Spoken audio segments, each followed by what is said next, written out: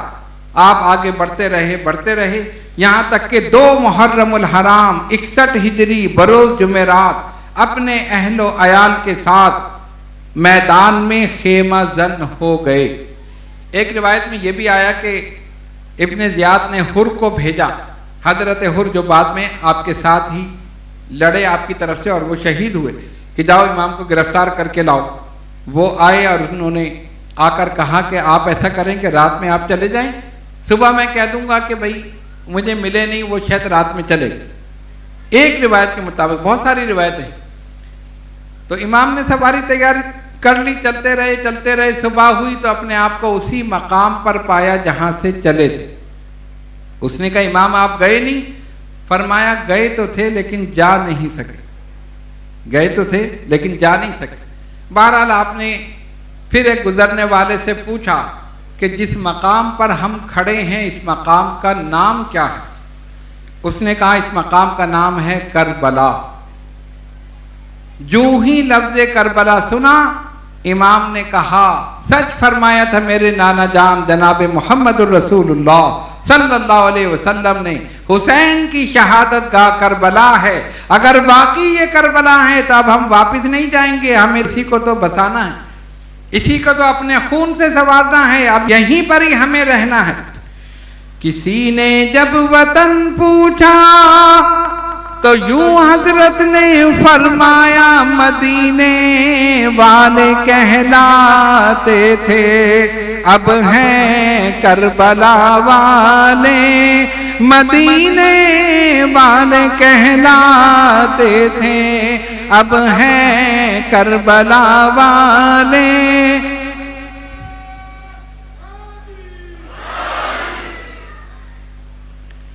مدینے والے کربلا پہنچ چکے تھے۔ ابن زیاد نے عمر بن سعد کو بھیجا، یہ فاتح ایران حضرت سعد بن ابی وقاص رضی اللہ تعالیٰ عنہ صحابی رسول، یہ ان کا بیٹا تھا۔ ابن سعد 3 محرم الحرام 61 ہجری 4000 کا لشکر لے کر امام کے مقابلے میں آیا، اور یزید نے اس کو یہ لالچ دی تھی کہ اگر تو نے امام کا مقابلہ کیا تو رے کی حکومت یا گورنری میں تجھے دوں گا۔ اس نے یہ کوشش کی تھی کہ مقابلہ نہ ہو، میں اس لڑائی میں نہ آؤں، کسی طرح مصالحت ہو جائے ابن سعد میں۔ لیکن ابن زیاد نے کہا اچھا اگر تو یہ چاہتا ہے تو چھوڑ دے، پھر تجھے حکومت بھی نہیں ملے گی، اگر حکومت چاہیے تو حسین کے مقابلے پر آنا پڑے گا۔ بہرحال لالچ نے اس کی عقل کو ختم کر دیا، اور لالچ میں آ کر آل رسول کے مقابلے میں آ گئے۔ امام حسین رضی اللہ تعالیٰ عنہ کے خیمے لگے ہوئے ہیں، 4000 کا لشکر لے کر آیا، اور اس نے عرضہ بن قیس احمسی، یہ ایک شخص تھا، اس کو بلایا اور کہا کہ جا کے امام سے پوچھو کہ وہ کیوں آئے ہیں۔ اس نے کہا نہیں میں تو نہیں جا سکتا۔ کیوں؟ کہا میں نے بھی تو خط لکھا تھا، خط لکھنے والوں میں میں بھی تھا، اب ظاہر ہے وہ کیسے جاتا؟ امام تو فرماتے کہ تیرا بھی تو خط آیا تھا، یہ سارے بدبخت تھے، سارے بے وفا تھے۔ پھر اس نے ایک اور کو بھیجا، اکثر اس میں ایسے تھے کہ جنہوں نے خط لکھا تھا۔ ابن سعد نے ابن زیاد کو خط لکھا کہ دیکھو اگر ہم بات چیت سے مسئلہ حل کر لیں، لڑائی نہ ہو تو بہتر ہے۔ دوسرا خط ابن زیاد کی طرف سے آیا کہ مجھے تیرا مشورہ نہیں چاہیے، یزید کا حکم یہی ہے کہ بیعت کریں تو ٹھیک ہے ورنہ جنگ کرو، سر قلم کر دو، بس ایک ہی بات ہے، بیعت یزید کی چاہیے بس، لہذا لڑنا ضروری ہے۔ بہرحال پھر انہوں نے خیمے لگا دیے اور پھر آپ کو تنگ کرنا شروع کیا۔ بعض روایت کے مطابق کہ پانی بند کر دیا، اکثر لوگ اس کا انکار بھی کرتے ہیں، اور بہت سی روایتوں میں یہ آیا بھی ہے کہ پانی بند کر دیا۔ ایک مرتبہ تو حضرت عباس علمدار رضی اللہ تعالیٰ عنہ گئے اپنے سواروں کے ساتھ اور پانی لے کر آ گئے۔ دریائے فرات پہ جو ان کے سپاہی کھڑے تھے نا یزیدی، ان سے لڑے، جنگ ہوئی، تھوڑی سی جنگ ہوئی اور پانی لے کر آ گئے۔ دوسری مرتبہ جو تھا وہ پانی نہیں آ سکتا۔ یہاں پر میں ایک بات کرتا ہوں، پانی بند کیا حسین بن علی پر، اگر حسین چاہتے تو فرات کو حکم دیتے بہتا ہوا حسین کے خیمے تک آ جائے۔ حسین کا یہ اختیار تھا یا نہیں تھا؟ وہ با اختیار نانا کے با اختیار نواسے تھے، جن کے نانا کی انگلیوں سے پانی کے چشمے جاری ہو جائیں، کیا ان کا نواسا اتنا اختیار نہیں رکھتا تھا کہ فرات کا حکم دیتا تو بہتا ہوا ان کے خیمے تک آ جاتا؟ یا حسین ایک ٹھوکر مارتے تو وہاں سے پانی جاری ہو جاتا، لیکن آپ نے ایسا نہیں کیا۔ حسین یہ بتانا چاہتے تھے کہ اگر ظلم کرنے میں تیرا جواب نہیں ہے تو صبر کرنے میں میرا جواب نہیں۔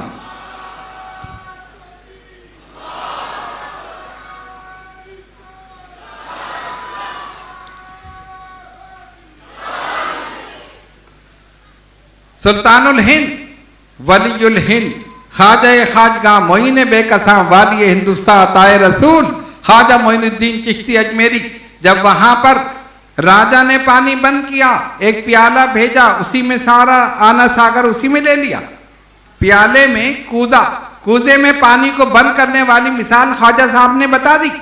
ارے جب ولی میں یہ طاقت ہے تو نبی کے نواسے میں کیا طاقت ہوگی؟ لیکن مسئلہ یہ تھا کہ وہاں دین کو پھیلانا تھا، یہاں دین کو بچانا تھا۔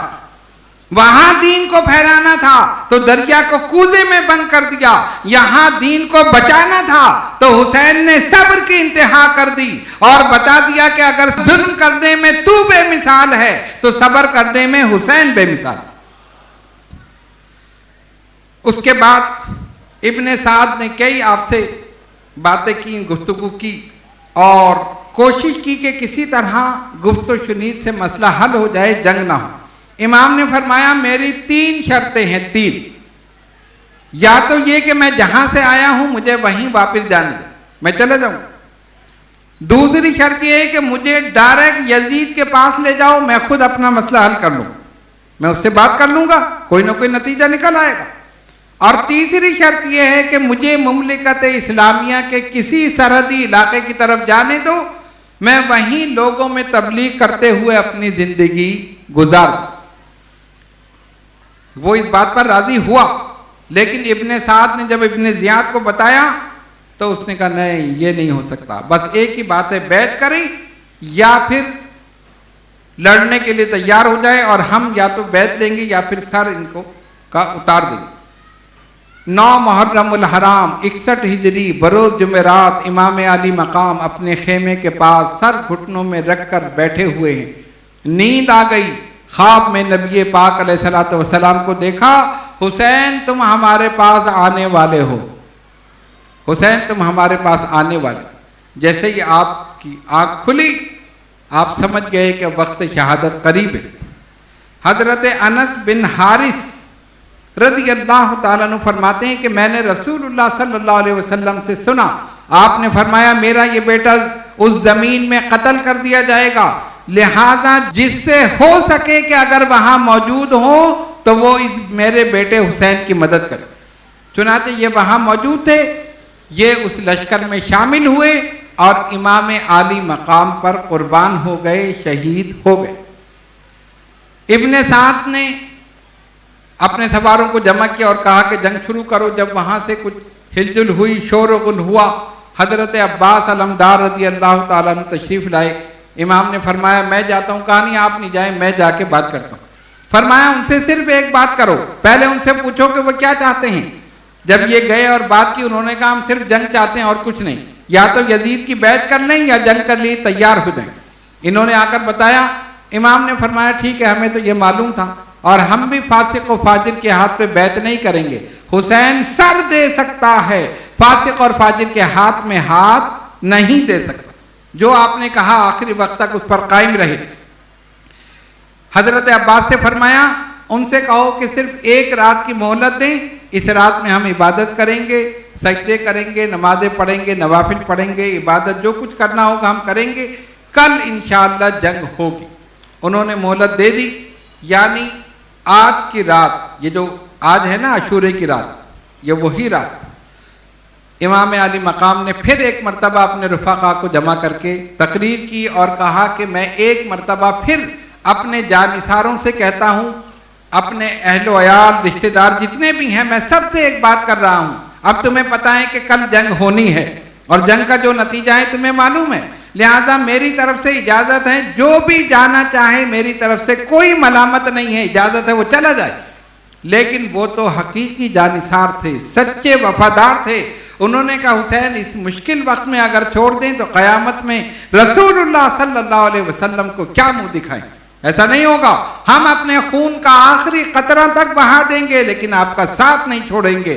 اور انہوں نے یہی کر کے دکھایا، ایک ایک شہید ہو گیا، کسی نے ساتھ نہیں چھوڑا۔ امام علی مقام رضی اللہ تعالیٰ عنہ۔ اب صبح ہوئی تو صبح کیسے ہوئی؟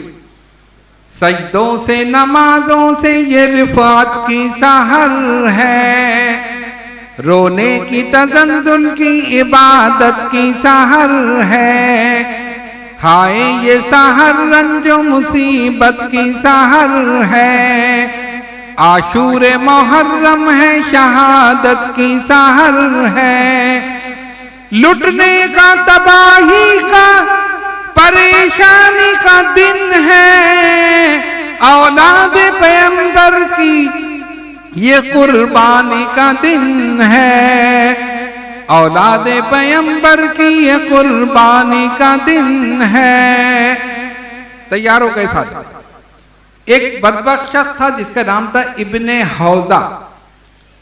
اب آپ امام علی مقام کی کرامت دیکھیے اور ان کا اختیار دیکھیے، وہ صرف اللہ کی رضا پر راضی تھے، ورنہ اگر وہ حکم دیتے تو منٹوں میں سارا کام ہو جاتا۔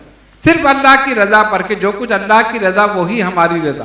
جب اس نے ہمارے لیے شہادت مقدر کر دی ہے تو ٹھیک ہے، ہم شہادت کا جام پینے کے لیے تیار ہیں. ابن حوزہ بدبخت نے جب یہ دیکھا ادھر 4000 کا لشکر ہے، ادھر صرف 72 نفوس ہیں اور یہ تو کبھی جیت نہیں سکتے، اور تھا بھی وہ بدبخت انسان اہل بیت کا دشمن، اس نے گھوڑے پر چڑھ کر آیا اور آ کر امام کی شان میں گستاخی کی. کہا حسین دیکھو پانی کی ایک ایک بوند کو تم ترس رہے ہو اور تمہیں اب معاذ اللہ دوزخ کی آگ میں جلنا ہے. آپ نے کہا الہ العالمین اس کو آگ میں جلا دے.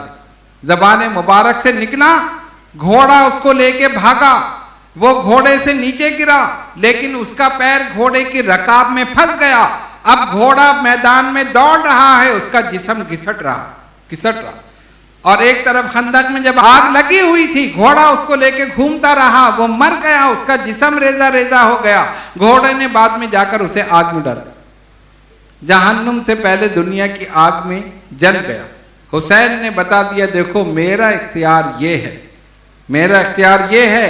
یہ مت سمجھنا کہ میں بے اختیار ہوں، میں با اختیار نانا کا با اختیار نواسا ہوں، لیکن صرف اللہ کی رضا پر راضی.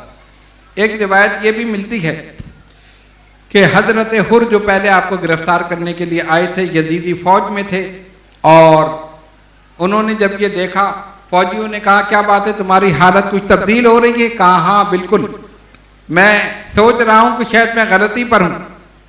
کہا نہیں، تم تو امیر المومنین یزید کی فوج میں ہو اور سامنے تو معاذ اللہ یہ باغی ہیں، ہمیں ان سے لڑنا ہے، جنگ کرنی ہے، ہمیں ان کو سزا دینی ہے. کہا نہیں. اس نے ایڑ لگائی اور کہا ہو سکتا ہے تو اگر جنت میں جانا چاہیے تو جنت میں ہی جانا چاہیے. وہ وہاں سے سیدھا نکل کر امام علی مقام کی فوج میں آ گیا. آپ نے اس کو دعائیں دی. ادھر یزیدیوں نے دیکھا کہ دیکھو یہ ہمارا فوجی تھا، یہ حسین کے ساتھ جا کر مل گیا، سب اس پر حملہ کرو اور جا کر اس کو واصل جہنم کرو، اس کو ختم کر دو، ٹکڑے ٹکڑے کر دو. شاعر لکھتا ہے یہ نعرہ حر کا تھا جس طرح فوج شام سے نکلا کہ دیکھو یوں نکلتے ہیں جہنم سے خدا والے، کہ دیکھو یوں نکلتے ہیں جہنم سے خدا والے.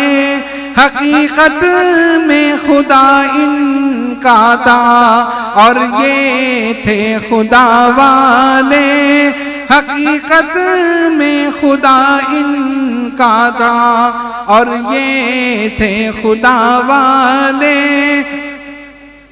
آپ کی طرف سے لڑا اور شہادت کے عظیم منصب پر پہنچ گیا. تھا جنتی، جہنمیوں میں کھڑا تھا. اللہ نے اس کو توفیق دی، گھوڑے کو ایڑ لگائی، ادھر سے ادھر آیا، یہاں سے لڑا اور جنت الفردوس میں پہنچ گیا. روایت کے مطابق پہلے ایک ایک کر کے، جس طرح کے جنگ کا طریقہ ہوتا ہے کہ آگے بڑھتے رہے اور وہ شہادت کا جام نوش کرتے رہے.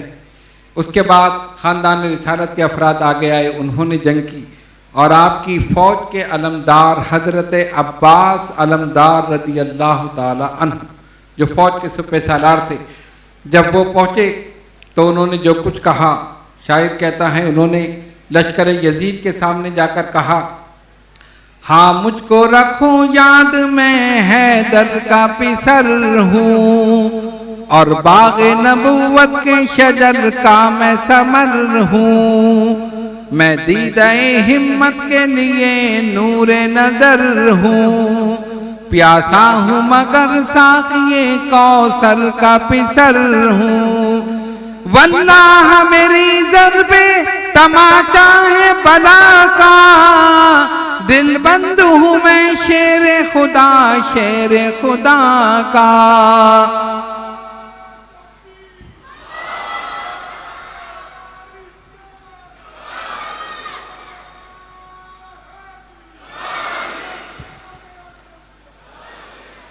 ایک ایک کر کے تمام نفوس قدسیہ جان قربان کر گئے. امام علی مقام پر انہوں نے اپنی جانیں قربان کر دی، لیکن یہ ثابت کر دیا کہ بھوکے پیاسے رہ کر بھی